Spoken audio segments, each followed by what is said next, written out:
It's March 24th, 2025. Dawn has not yet broken over West Dublin when the first armoured vehicles roll into position. Inside, officers from Ireland's elite Garda armed support units check their weapons one final time. They've trained for months for this moment. Their targets are not random addresses. They are the homes of men who, for nearly 3 decades, have operated one of the most disciplined and secretive drug empires Ireland has ever seen. A crime group known simply as the Family. At the exact same moment, more than 1,000 miles away on Spain's eastern coast, Guardia Civil units converge on a warehouse in Castellón de la Plana. European law enforcement officers from Europol move in synchronized formations. Within minutes, 12 men are in custody. 6 arrests in Ireland, 6 in Spain. The operation is surgical, swift, and devastatingly effective. By mid-morning, law enforcement officials across Europe are calling it one of the most significant organized crime takedowns in recent memory. A global game of cat and mouse between authorities and the Family has finally reached its conclusion. But this story does not begin in 2025. To understand how a small crew of Dublin drug dealers grew into Ireland's largest cartel and to grasp what brought about their spectacular downfall, we must journey back almost 3 decades. Every empire, no matter how powerful, has a beginning. For the Family, that beginning was the Ballyfermot area of Dublin in the late 1990s. Ballyfermot was a working-class suburb on the west side of Ireland's capital, a place where opportunities were scarce, and the drug trade offered a brutal but lucrative alternative. The 1990s had been transformative years for Dublin. The Celtic Tiger economy was roaring, bringing wealth to some and desperation to others. As heroin flooded the streets, neighborhoods across Dublin became battlegrounds for control. Notorious gangs and drug lords emerged in several areas, each carving out their own territories. Among the up-and-coming dealers in Ballyfermot were a crew of brothers led by a young but ambitious man named Brian Grennan. Brian was methodical, disciplined, and deeply cautious. Along with a tight-knit circle of associates, the Grennan brothers systematically cornered the local heroin trade. They were not flashy. They avoided unnecessary violence. They kept their heads down and their operations quiet. But authorities were watching. As early as 2001, Brian Grennan, then just 25 years old, was caught red-handed. Officers seized €1.9 million worth of heroin in his possession. He was convicted of drug trafficking and received a 6-year prison sentence. For most criminals, this would have been the end of the road. But for Brian Grennan, prison was merely an intermission. During his time behind bars, he watched the landscape of Irish organized crime shift. The Kinahan cartel and other international players were growing in power and reach. When Brian was released in the late 2000s, he returned to the drug trade smarter, more cautious, and more ambitious than before.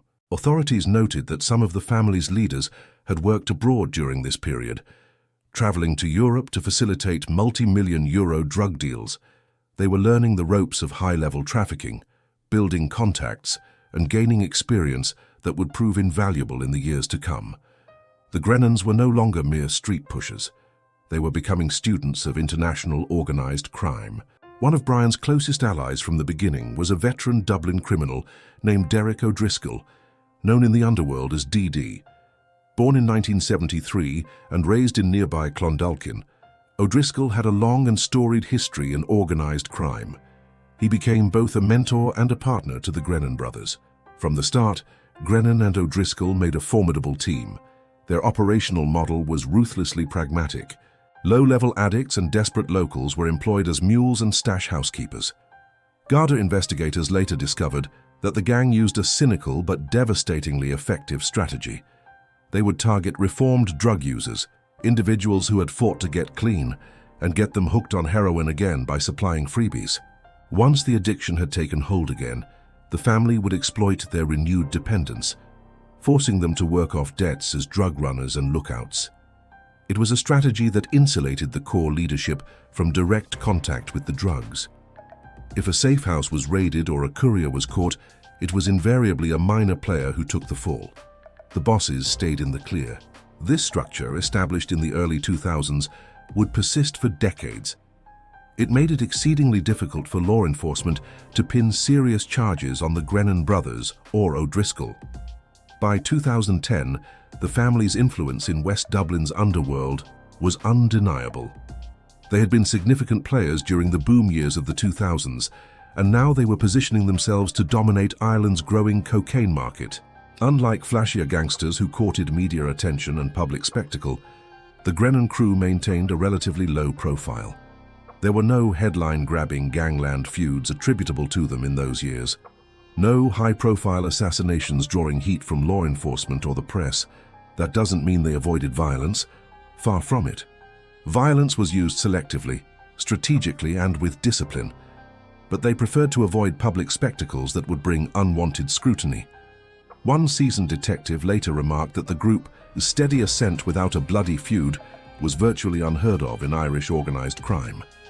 The answer to this anomaly lies partly in the family's discipline and foresight.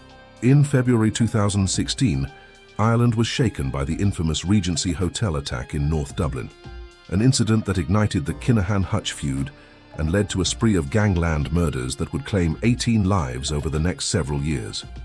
The family was not involved in that conflict, but they took careful note of what unfolded. As rival crime factions shot each other dead in the streets, the family quietly consolidated their own position. They expanded their operations, absorbed territory left unguarded by distracted rivals, and strengthened their supply chains. While the Kinahans and the Hutches bled each other dry, the family grew stronger. As the 2010s progressed, the family transformed into a multifaceted drug importation enterprise. They capitalized on two major opportunities. First, Ireland's surging demand for cocaine, and second, the downfall or distraction of competing kingpins. By 2015, authorities were quietly identifying the family as emerging heavyweights. That year, a significant raid provided a glimpse into the scale of their operations. In February 2015, officers raided a property in the Bluebell industrial estate linked to one of the family's associates, a father of four named Jason Rowe. What they found was astonishing. Rowe's garage, converted into a makeshift warehouse, held €2.69 million worth of drugs in plain sight. But that wasn't all. A cache of firearms was also recovered. 3 submachine guns, 2 pistols, and stacks of ammunition were discovered hidden in compartments in a shed and in Rowe's car. Rowe, clearly a trusted quartermaster for the gang, was swiftly convicted and sentenced in 2016. This raid was proof that the family's drug stockpiles were enormous. It also showed they were arming themselves with serious firepower, ready to deploy in retaliation if necessary. By the end of that decade, heroin remained the family's cash cow, but it was far from their only product. Cocaine, once largely the province of the Kinahans and other major importers, increasingly came under the family's control as well. One estimate in early 2021 suggested that the family was then wholesaling 50 kilograms of cocaine per month. That is an absolutely massive volume. It yielded a business with an estimated annual turnover of around €20 million. Authorities believe the gang had grown at an unprecedented level in the 5 years leading up to 2021. Part of what fueled this explosive growth were connections abroad. Brian Grennan and his crew had quietly cultivated supply contacts in mainland Europe, positioning themselves to buy directly from source countries or near-source intermediaries and import into Ireland. With profits soaring into the tens of millions annually, money laundering became both a necessity and a vulnerability for the family. You don't sell €20 million in drugs per year without generating a staggering amount of cash that needs to be cleaned. The family innovated here as well, creating a sophisticated logistics wing not just for moving drugs, but for moving and investing their drug money. They poured millions into seemingly legitimate businesses as fronts. Their favorite method was using car dealerships and garages.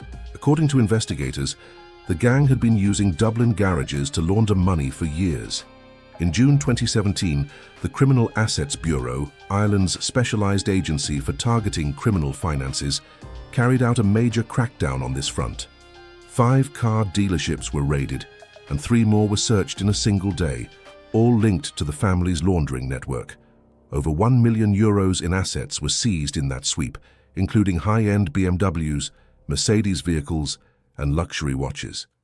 Even after those hits, the family's money-washing schemes continued to evolve. A 2020 Criminal Assets Bureau investigation found that they had quietly invested €1.5 million in a prominent high-end car dealership in Dublin, but in such a covert way that not a single gang member's name appeared on the paperwork.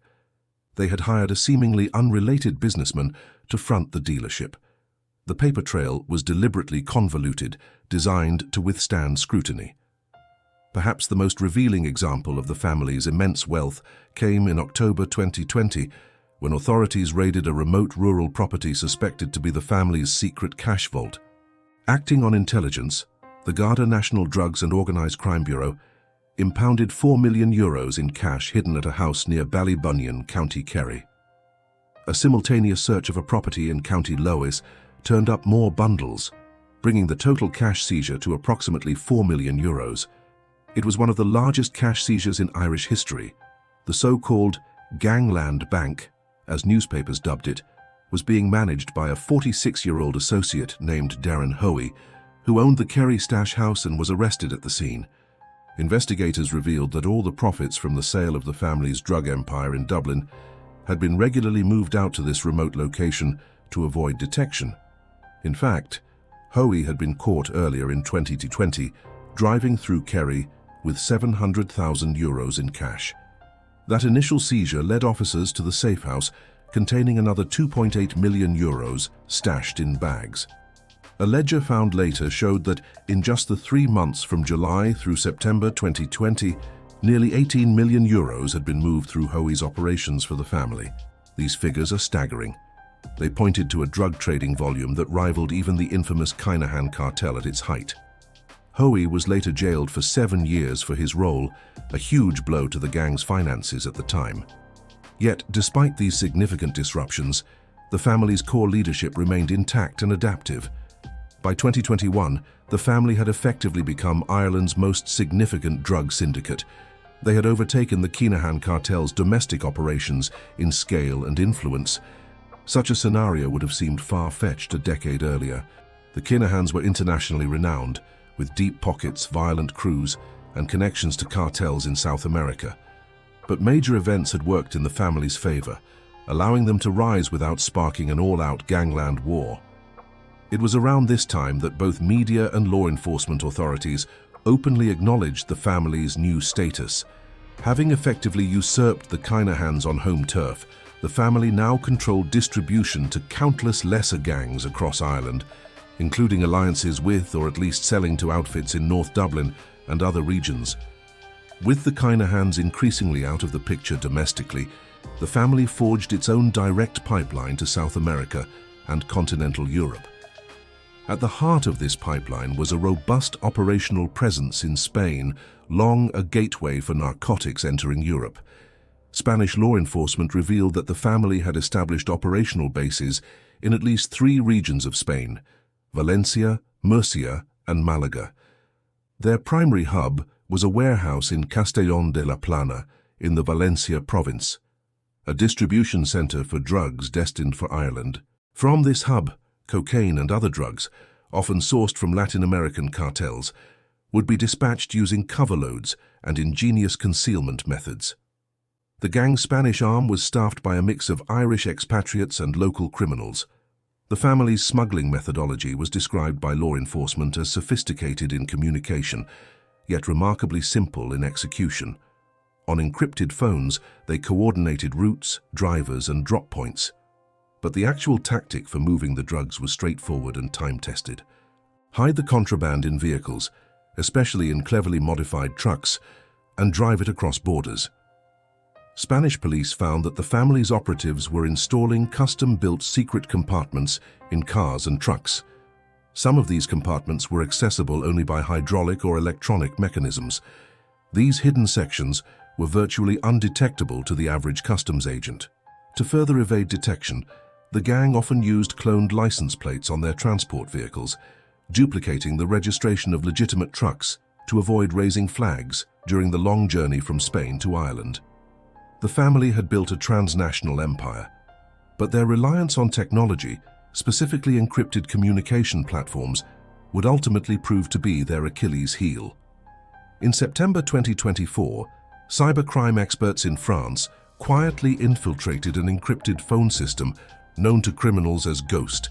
For years, Ghost had been sold as a secure communication platform, a high-tech encrypted network used by drug lords, hitmen, and organized crime groups who believed their messages were untraceable. The platform was marketed on the dark web and through criminal networks. It promised military-grade encryption, self-destructing messages, and absolute anonymity. In reality, European law enforcement, working in coordination with agencies around the world, had managed to hack the Ghost platform.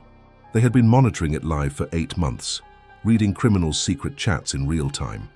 Much like the famous EncroChat bust in 2020, this breach provided a treasure trove of evidence on organized crime groups worldwide, and the family's fingerprints were all over it. Before we go deeper into how this operation unfolded, subscribe if you love true crime documentaries built on verified facts and investigative suspense, and tell me in the comments where you're watching from. The operation to dismantle Ghost, codenamed Operation Kraken, was truly global in scope. It involved Europol, the FBI, the Australian Federal Police, and numerous national police forces working together in unprecedented coordination. Investigators discovered that Ireland had the highest number of Ghost users per capita on the planet. In fact, roughly 100 Ghost-enabled devices were active in Ireland at the time of the breach. Many of these devices were linked to key players in the family's hierarchy. By mid-September 2024, enough evidence had been gathered from Ghost to move decisively on the family's network. On September 16, 2024, raids were launched across Ireland. 300 officers executed search warrants on 27 properties, most of them tied to the family. The haul was staggering. Officers seized over €16 million worth of cocaine and cannabis, much of it vacuum-packed or hidden away in sophisticated stash locations. They recovered 126 mobile phones, of which 42 were found to be running the Ghost encryption software. This was hard evidence of the gang's secret communications. The devices contained messages, photographs, GPS coordinates, and operational details that mapped out the entire structure of the family's empire. In early March 2025, just weeks before the final coordinated takedown, a major drug shipment linked to the family was intercepted. 152 kilograms of cocaine were found concealed in the refrigerated unit of a truck. The drugs were hidden in a compartment that could only be accessed by an electronic hydraulic lift. The truck was stopped on the M9 motorway in Kilkenny around 10 o'clock in the morning. But the drugs were so deeply concealed that they were not discovered until later that night, after the truck had been brought to customs at Dublin port and X-rayed using specialized scanning equipment. A 61-year-old businessman who was driving the truck was arrested on suspicion of facilitating drug trafficking for an organized crime group. He was still being questioned days later in the southeast. A home and 2 businesses were searched, and documents, mobile phones, and other electronic equipment were seized. Gardaí suspected the drugs may have been brought from South America on a so-called mothership, a large cargo vessel, and landed from fast boats at an isolated coastal area along Ireland's rugged coastline. This was a hallmark of the family's importation tactics. By late March 2025, authorities were ready to strike the final blow. On Monday, March 24, 2025, armed units swept into 6 locations across the Dublin and eastern regions. They had pinpointed their targets with precision, the homes of the gang's top brass. Brian Grennan was arrested at his residence in West Dublin without incident.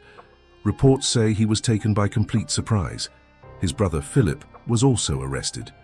In total, 5 men were arrested in Ireland that morning: the boss, his 2 brothers, and 2 other key members of the organization. A 6th Irish suspect, a 50-something logistics operative described as a storeman who oversaw stash locations, was caught later that same day in a follow-up operation. The net had closed around the entire Irish leadership. At the exact same time across in Spain, the Guardia Civil executed arrest warrants on individuals identified as part of the family's Spanish branch. Raids took place in the Murcia and Malaga regions, as well as at the main Castellón warehouse, which had been under surveillance for months.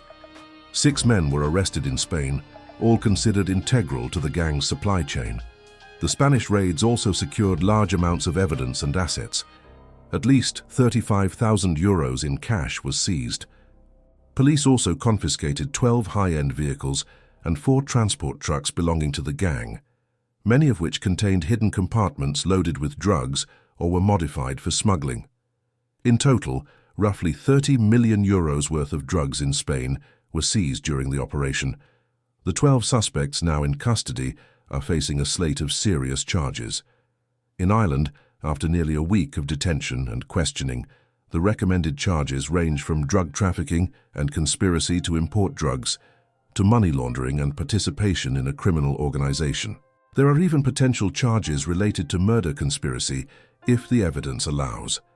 The decision will be closely watched by law enforcement across Europe, as this will be Ireland's first major trial built largely on encrypted phone evidence. If successful, it could set a powerful precedent for using ghost and EncroChat data in court. One potential legal hurdle is ensuring the ghost evidence is admissible under Irish law. Defense lawyers are almost certain to challenge it, possibly arguing violations of privacy, or that the hacking amounted to unlawful interception under European data protection laws. In the aftermath of the raids, the family's once mighty apparatus is in disarray. Millions in cash have been seized, hundreds of kilos of drugs have been taken out of circulation, and the leadership is behind bars. It is a cinematic fall for a group that for decades considered themselves untouchable. But the family was not the only major drug empire operating in Ireland. To understand the full picture of how Irish organized crime reached this point, we must rewind to another story, one that began years earlier and involved a cargo ship, a failed rendezvous, and the biggest drug bust in Irish history. It's September 2023. Off the coast of Ireland, a large cargo ship is trying desperately to escape the Irish Navy. On board, the crew are panicking. They are pouring fuel over huge bags of cocaine and setting them on fire, trying to destroy the evidence. Behind them, a Navy ship is closing the distance. A helicopter flies overhead, rotors thumping through the salt air. Then Special Forces operators from Ireland's elite Army Ranger Wing descend below onto the ship. Inside, they find over 2 tons of cocaine. The street value is estimated at €157 million. This is the biggest drug bust in Irish history. The ship, called the MV Matthew, had traveled all the way from South America, picking up the drugs off the coast of Venezuela. The plan was to meet a smaller boat off the Irish coast, pass over the cocaine, and sneak it into the country undetected. But the small boat crashed in rough seas. The operation unraveled. Behind this audacious plan was a major drug gang with operatives based in Dubai, South America, and Europe. The operation led to the arrest of 8 men who have since been jailed for a combined 129 years. This is the story of how Ireland caught one of the biggest drug shipments Europe has ever seen, and the gang that tried to get away with it. An organized crime group based in Dubai, widely believed to be the Irish Kinahan cartel, orchestrated the smuggling operation using a Dubai front company called Symphony Marine. The conspirators purchased a 190-meter bulk cargo ship and registered it under the Panamanian flag in August 2023. This vessel, later renamed the MV Matthew, was ostensibly a freighter for legitimate goods, but its true purpose was to carry multi-ton cocaine shipments across the Atlantic. To staff the operation, the crime syndicate recruited experienced mariners from around the world. Several of the eventual crew members were invited to Dubai for interviews and promised lucrative payments for a transport job. Most had backgrounds in commercial shipping or naval training. They were professionals, men with families and clean records who were lured by the promise of money in a time of economic hardship. One man, however, stood out among the crew, a Dutch-Turkish national named Kumali Oz, who had no seafaring expertise whatsoever. He was embedded on board as the cartel's eyes and ears. His sole task was to supervise the contraband and enforce the cartel's interests during the voyage. Oz occupied an officer's cabin despite having no maritime role. He was the cartel's enforcer, the man who would ensure no one stepped out of line. The plot called for the MV Matthew to rendezvous with smaller boats at sea to offload the drugs before reaching any port. In early September 2023, the ship departed the Caribbean with a stated destination of Poland, a false route intended to deflect authorities. In reality, as the ship skirted the coast of Venezuela, smugglers loaded approximately 2.25 tons of cocaine onto it from another vessel on September 5th. The crew allegedly got 15 sailors drunk to distract them, while cranes lifted heavy bales of cocaine into the cargo hold. It was a crude but effective tactic. Most of the crew had no idea what was happening until it was too late. Meanwhile, in Ireland, local operatives were setting up the other end of the scheme. A fishing vessel named the Castlemore was purchased for €300,000 on September 21st. This 20-meter boat would serve as the primary offload vessel. At least 4 shadowy persons of interest on Irish soil were involved in arranging the Castlemore's purchase. Investigators later revealed that one key individual flew in from Dubai to provide funds and instructions. This person was codenamed Rain Man in subsequent communications. Another was an Irish contact in Newry, Northern Ireland, who helped coordinate logistics on the ground. The Castlemore was outfitted with a Starlink satellite internet system to enable encrypted communications at sea. 2 crew members were assigned to man this vessel: Vitaly Lapa, a Ukrainian mariner, and Jaime Harburn, a British national, neither of whom had ties to Ireland. Beyond this plot, the plan was simple. The MV Matthew would loiter off Ireland's coast and transfer 2.2 tons of cocaine onto the Castlemore in international waters.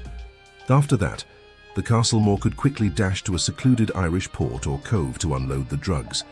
However, using a repurposed fishing boat came with significant risks.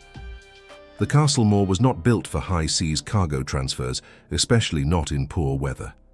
Its mechanical condition would prove to be a critical weak link in the entire scheme. As the MV Matthew was preparing to sail, a special encrypted group chat was created for all key players. This chat linked the crew on the Matthew, the team on the Castlemore, and the handlers on land in both Ireland and Dubai.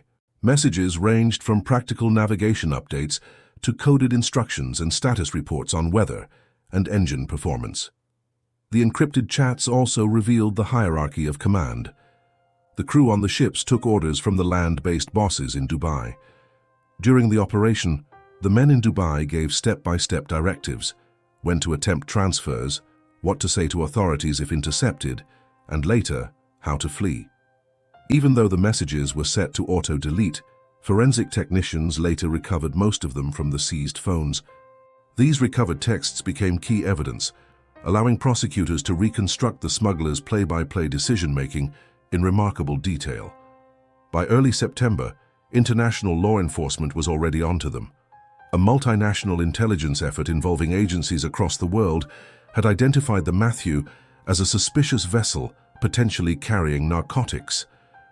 In Ireland, the Garda National Drugs and Organised Crime Bureau and Revenue Customs Service were alerted. They began a joint surveillance operation, anticipating the Matthew's arrival in Irish waters. Authorities were not initially certain where the contraband would be offloaded. Ireland, the UK, or mainland Europe were all possibilities, but Ireland's long and rugged coastline, combined with the presence of known Irish gang figures on the ground, made it a prime candidate. Irish officers also tracked suspicious activity on shore. In July, Vitaly Lapa had arrived in Ireland and spent weeks living in hotels, raising red flags for investigators. In mid-September, Garda surveillance units observed Lapa traveling to Newry, Northern Ireland, where he met with an unidentified individual believed to be an Irish crime figure who gave him further instructions. From September 23rd to 26, the Irish Air Corps, Naval Service and Gardaí shadowed the Matthew's approach into Ireland's exclusive economic zone. At this stage, Irish authorities intended to catch the smugglers in the act of transferring or possessing the drugs in Irish jurisdiction, a necessary legal element to charge them under Irish law. They waited patiently, rather than moving too early, and risking the contraband being dumped or diverted to another location. The first rendezvous attempt was set under cover of darkness on the night of September 23rd. The Matthew arrived at a predetermined point off the south coast of Ireland. However, the seas were rough and nighttime visibility was poor. Coordinating a ship-to-ship transfer in such conditions was extremely challenging. On top of that, the Castlemore began experiencing serious mechanical problems. Its engine was unreliable, and its satellite link kept dropping out, cutting off the small boat's Wi-Fi-based communications. Multiple attempts were made to link up on the 23rd and into the 24th, but the Castlemore never made the arranged rendezvous points. The frustration was evident from WhatsApp messages recovered later. At one stage that weekend, a crewman vented that he would rather go to prison than stay in this storm. The Matthew, being a large vessel, also faced the issue that it couldn't drift around aimlessly without raising suspicions. The ship's unusual course was noted by Ireland's Coast Guard and Naval Service, further confirming to authorities that something suspicious was happening. By the morning of September 24th, the smugglers regrouped for another attempt. The plan was revised, and a new rendezvous time was arranged for later that day. Determined to make this work, the Matthew's captain, Sohail Jelve, went so far as to move the cocaine out of the hold and onto the deck of the ship, hoping to expedite the transfer when the Castlemore finally arrived. He snapped a photograph of the cocaine bales stacked on deck and sent it to the encrypted group chat that morning. It was a reckless move, but desperation was setting in. By that afternoon, the Castlemore was limping at under 1 knot of speed due to repeated engine failures. The small boat had already had its engine cut out twice and was barely maneuvering. Then, disaster struck. The Castlemore ran aground on a sandbank in the shallow waters of Waterford Harbour. At around 8 o'clock in the evening, the stricken fishing boat sent out a distress call. The 2 men aboard, Lapa and Harburn, were suddenly fighting for their lives as waves battered the grounded boat. An Irish naval ship, which was in the vicinity and had been monitoring the situation, dispatched a rescue team. Both men were winched from the Castlemore and brought aboard the naval vessel to safety. Once aboard the Navy ship, however, Lapa and Harburn's fate was sealed. They were placed under arrest. On the evening of September 25th, the Matthew was observed sailing in erratic loops off Ireland's coast, moving up and down the shoreline repeatedly, as if stalling for time or unsure where to go next. Naval Service surveillance later noted that the ship zigzagged 37 times along the coastline during this period. Aboard the vessel, Captain Jelve made a drastic decision. Fearing imminent capture, he simulated a sudden health emergency, claiming to be gravely ill. The Irish Coast Guard responded to assist. Jelve was airlifted by helicopter and taken to a hospital. In what can only be described as a suspiciously timed exit, Jelve took with him 2 suitcases and 3 mobile phones. When authorities later searched his luggage, they found $53,000 in cash, stuffed in 1 suitcase. The phones included 1 device that had been used on the smugglers' WhatsApp group. Jelve was promptly placed under arrest at the hospital once his medical condition was deemed non-critical. Command of the Matthew now fell to the 2nd officer, Vitaly Vlasov, an experienced mariner who suddenly found himself thrust into the captain's chair in a spiraling crisis. He began communicating directly with the Irish Naval Service and customs vessels that were shadowing the MV Matthew, while simultaneously taking orders from the Dubai-based bosses via the encrypted chat. At first, Vlasov tried to buy time. He told Irish authorities that the Matthew was having engine trouble and needed to stop and anchor for repairs. When ordered by the Irish Coast Guard to proceed to Cork Harbour immediately for inspection, the Matthew replied that they were addressing minor problems and would head to port soon. During these tense hours, the Dubai controllers were in constant contact. Over the chat, they told the crew they had consulted lawyers and confidently asserted that Irish customs had no authority to board a vessel outside territorial waters. This was, of course, incorrect. Irish Naval Command, however, was done tolerating the cat-and-mouse game. By midday on September 26th, the ship had strayed close to the limit of Irish waters and was showing every intent to flee. At approximately 12:11 p.m., the naval patrol vessel formally declared itself a warship under international maritime law and issued an ultimatum. As part of standard protocol, warning shots were fired ahead of the Matthew's bow. Even as this exchange took place, the ship maintained maximum speed, attempting to escape. Upon hearing that the Navy was not going to back off, the cartel bosses in Dubai gave the order to their men: destroy the evidence. As the Matthew pressed on, Ireland's Naval Service enacted an emergency plan. A military helicopter swooped in over the speeding ship. On board were highly trained operators from the Army Ranger Wing, Ireland's Special Forces. The Army Rangers executed a fast rope insertion from the hovering helicopter down onto the deck. The armed Rangers fanned out and secured the vessel. They encountered little resistance. The stunned crew did not put up a fight when faced with an elite tactical unit. The Rangers discovered that the smugglers had started a fire in one of the lifeboats on deck. Inside that lifeboat were piles of cocaine bales doused in accelerants and set alight. Within a short time, the fire was extinguished. Navy personnel then piloted the ship toward Cork Harbour, while the Rangers and Gardaí began a thorough search and evidence preservation operation on board. 6 men were secured in handcuffs. After offloading the ship at Cork, officials conducted a full forensic examination. The contraband filled over 80 large bales, each bale containing numerous 1-kilogram bricks of high-purity cocaine. The estimated street value was €157 million. In the aftermath of the raid, Irish authorities had a treasure trove of evidence to piece together the full story. Foremost were the digital communications retrieved. Despite the smugglers' efforts to dump phones, a number of devices were recovered from the arrested captain and crew. Forensic analysts from the Garda National Cybercrime Bureau were able to extract the WhatsApp and Signal chat histories. These logs provided timestamps, GPS coordinates, and content of messages that mapped out the conspiracy in extraordinary detail. Once in custody, the men were interviewed at length. Initially, most gave little away. Some tried to downplay their roles or plead ignorance of the cocaine's presence, but confronted with the digital evidence, many started to admit involvement. In total, 8 men were charged and convicted for their roles in the smuggling operation, 6 from the ship's crew and 2 from the Castlemore. Given the organised crime elements, the case was prosecuted in Ireland's Special Criminal Court, a non-jury court used for serious organised crime and terrorism cases. The defendants all pleaded guilty to drug trafficking offences.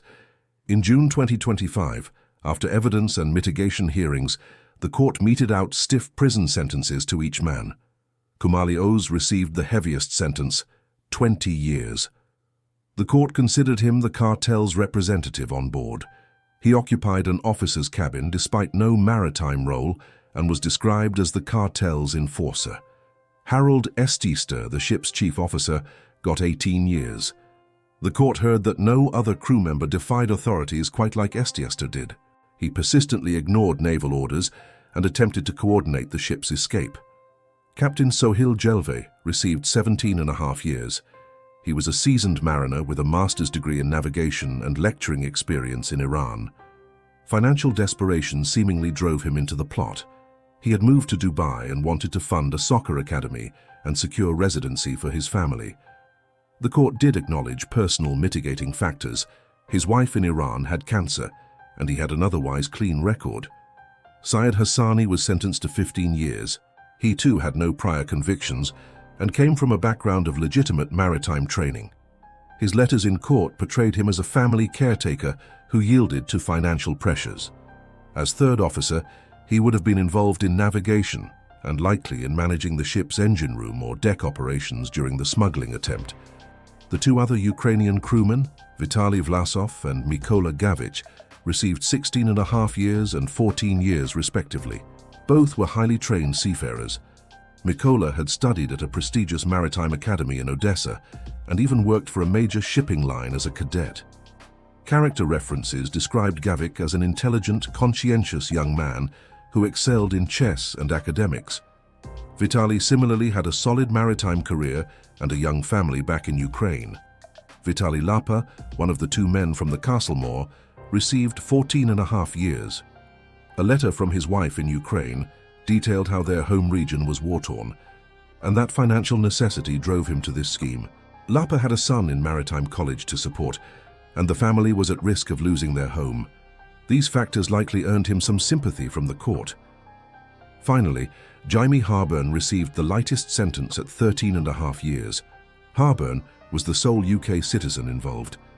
A psychological report depicted him as impulsive, anxious, and not very educated. He followed Lapa's lead without fully understanding the risks.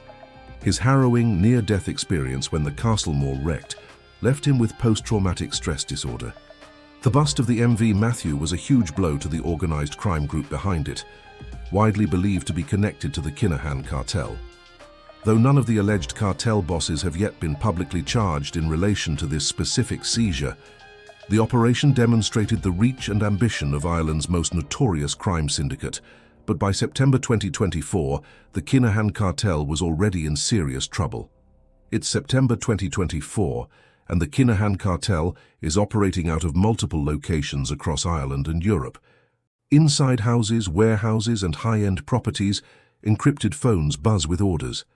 Cash is counted in bundles. Cocaine is weighed and packaged for distribution. But this isn't business as usual.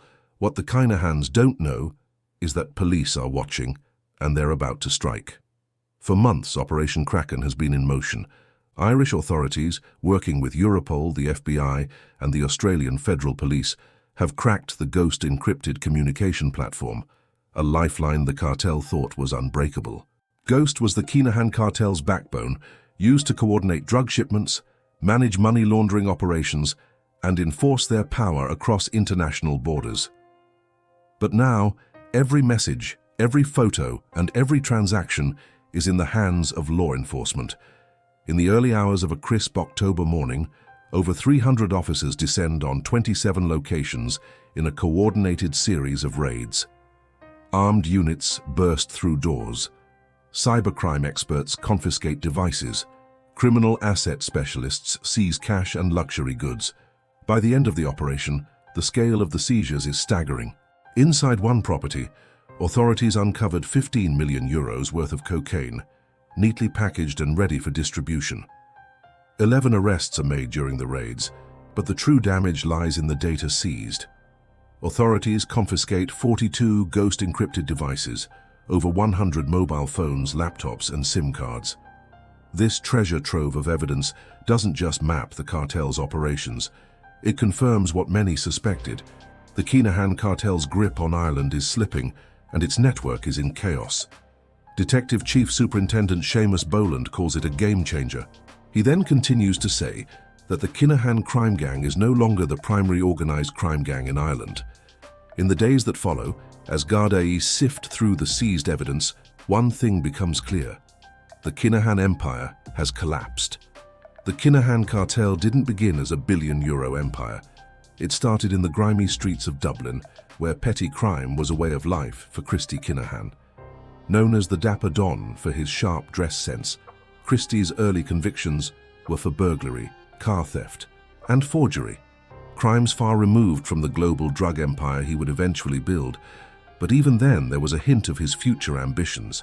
By the 1990s, as Ireland's economy boomed during the Celtic Tiger era, Christy saw a bigger picture. Ireland was hungry for cocaine and heroin, and Christy moved to supply the market. Starting as a street-level operation in Dublin, his network soon expanded.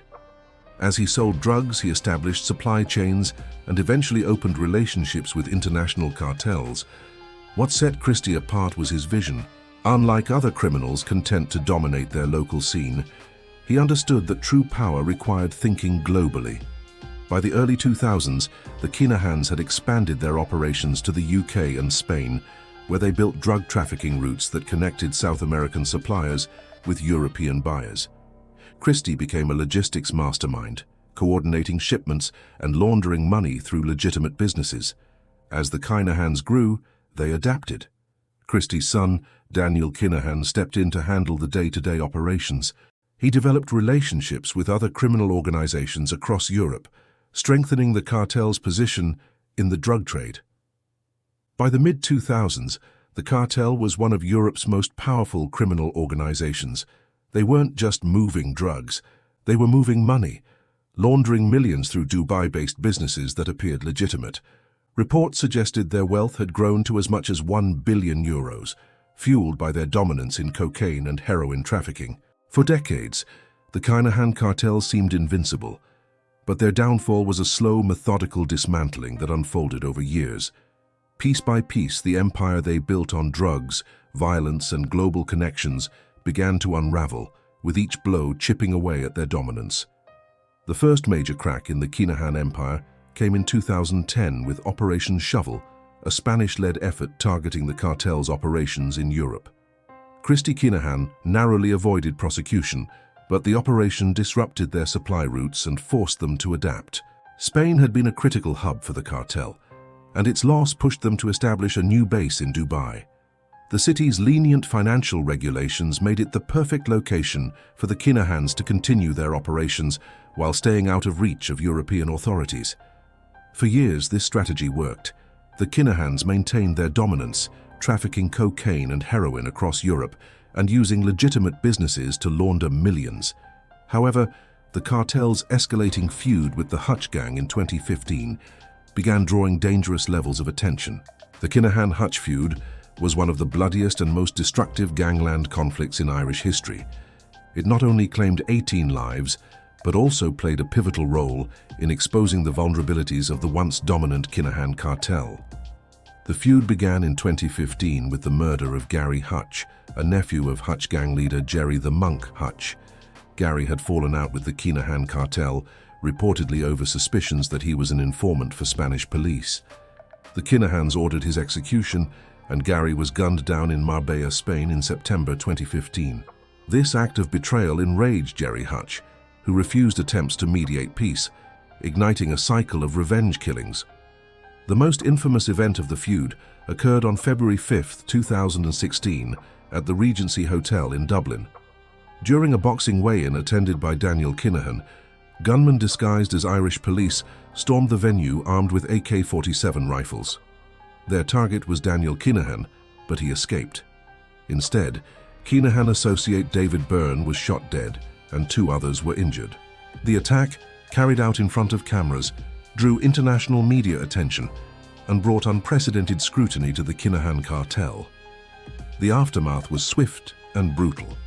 Just 3 days later, Eddie Hutch Sr., Jerry's brother, was shot dead in his Dublin home in retaliation.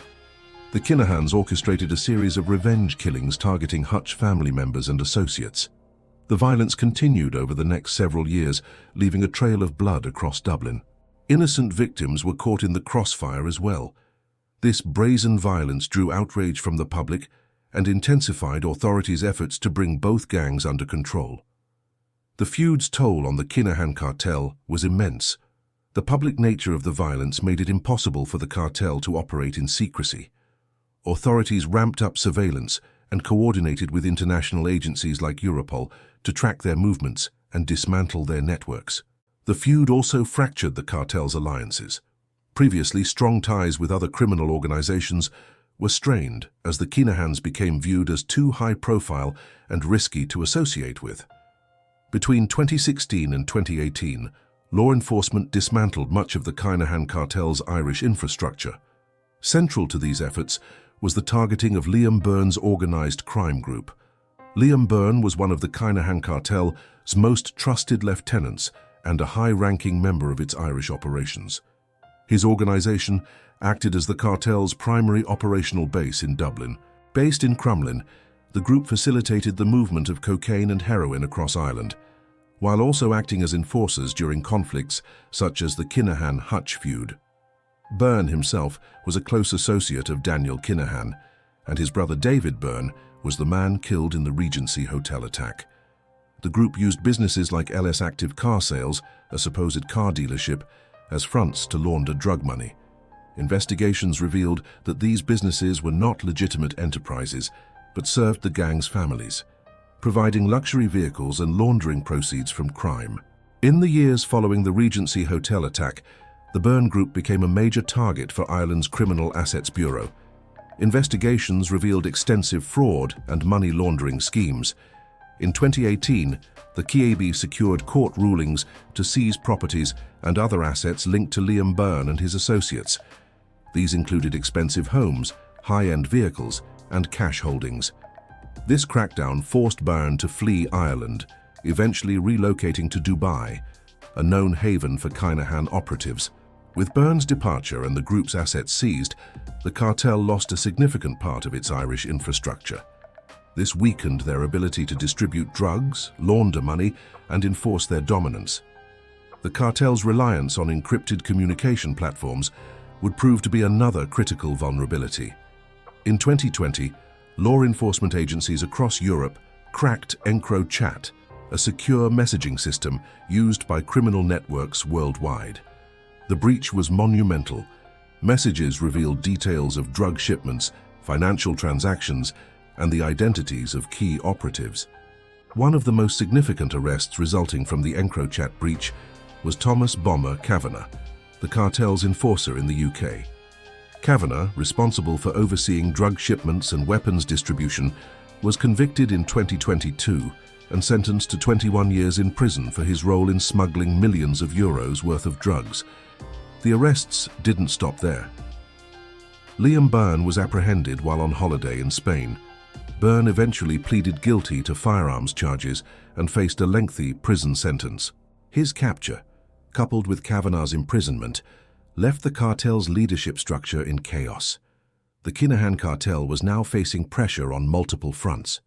In 2022, the United States government announced sanctions against Daniel Kinahan, his father Christy, and his brother Christopher Jr. The sanctions froze their assets and restricted their movements, effectively cutting them off from the global financial system. The US also offered $5 million rewards for information leading to their arrests, making them some of the most wanted criminals in the world. Despite these mounting setbacks, the Kinahans tried to adapt. They shifted from EncroChat to a new encrypted platform called Ghost. Ghost was designed to be unbreakable with advanced encryption and self-destructing messages, but in 2024, Operation Kraken shattered that illusion. The intelligence gathered from the Ghost breach was devastating. Armed with this information, authorities launched coordinated raids across Ireland, targeting the remnants of the cartel's operations. 11 arrests were made during the raids, but the damage went far deeper. The operation dismantled one of Ireland's primary drug trafficking routes and confirmed what many already suspected. The Kinahan cartel was no longer the dominant force in Irish organised crime. Detective Chief Superintendent Seamus Boland declared that the cartel structure had been obliterated, leaving only fragmented remnants of what was once Europe's most feared criminal empire. Operation Kraken marked the end of the Kinahan cartel's reign. The Kinahan cartel's fall left a gaping hole in Ireland's drug trade, a void that other criminal organisations were eager to fill.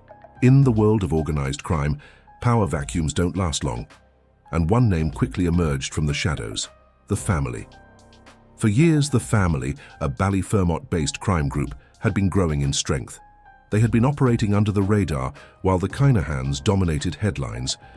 But with the Kinahan cartel fragmented and many of its leaders behind bars or in exile, the Family seized the opportunity to rise. The Family made a conscious effort to avoid public feuds and flashy displays of wealth. They operated with discipline and discretion. By 2021, the Family had become Ireland's largest traffickers of heroin and cocaine, sourcing their product from established drug hubs in Liverpool, Manchester, and directly from European suppliers. Authorities had seen signs of their expansion for years, with some of the largest cash seizures during the pandemic years linked to the group. An operation in 2021 had uncovered evidence of the Family turning over 17 million euros in just 3 months of drug transactions. Despite these seizures, their operations continued to grow.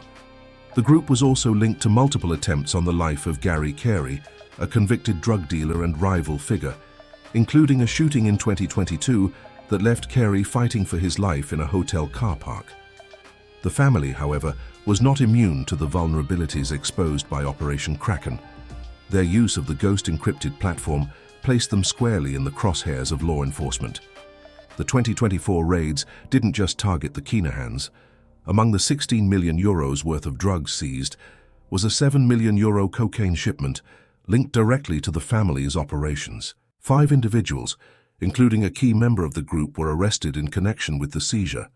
While these raids dealt a significant blow to the Family, they highlighted an uncomfortable truth.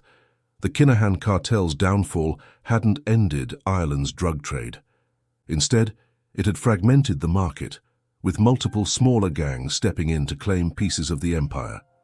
Irish police have identified 4 major organised crime groups, including the Family, as their primary targets moving forward. As for the Kinahans, they are still on the run, evading justice while their criminal empire crumbles around them. The Kinahans are believed to be living in Dubai, a haven where they have maintained a luxurious lifestyle despite mounting legal pressure. In recent months, international agreements, including the signing of an extradition treaty between Ireland and the United Arab Emirates, have made their situation increasingly precarious. Their movements are restricted, their communications are exposed, and their network of associates is rapidly diminishing. The takedown of the family in March 2025, the bust of the MV Matthew in September 2023, and the collapse of the Kinahan cartel through Operation Kraken in 2024 represent three interconnected chapters in the story of Irish organized crime. Each operation revealed the power of international coordination, advanced forensic technology, and patient investigative work. The Ghost platform breach, in particular, demonstrated that even the most sophisticated criminal networks are vulnerable when law enforcement agencies work together across borders. These cases also highlight the human cost of the drug trade. The men convicted in these operations were not cartoon villains. Many were ordinary people, mariners with families, mechanics, and businessmen who made catastrophic decisions driven by financial desperation, greed, or coercion. Their convictions serve as a reminder that organized crime ensnares not just kingpins, but also vulnerable individuals who become collateral damage in a ruthless global industry. For Ireland, these busts represent both a victory and a warning. The dismantling of the Kinahan cartel and the family has disrupted major trafficking routes and removed dangerous criminals from the streets. But the drug trade is resilient. New groups will inevitably rise to fill the void. The challenge for law enforcement is to remain vigilant, adaptive, and committed to international cooperation. As of late 2025, the legacy of these operations is still unfolding. The trials of the family's leaders will test Ireland's legal system and set precedents for the use of encrypted communication evidence in court. The Kinahan cartel, though weakened, has not been entirely eradicated, and new criminal organizations are already maneuvering for control of Ireland's lucrative drug market. This is the chilling reality of organized crime. It evolves, adapts, and persists. But so too does the resolve of those who fight against it.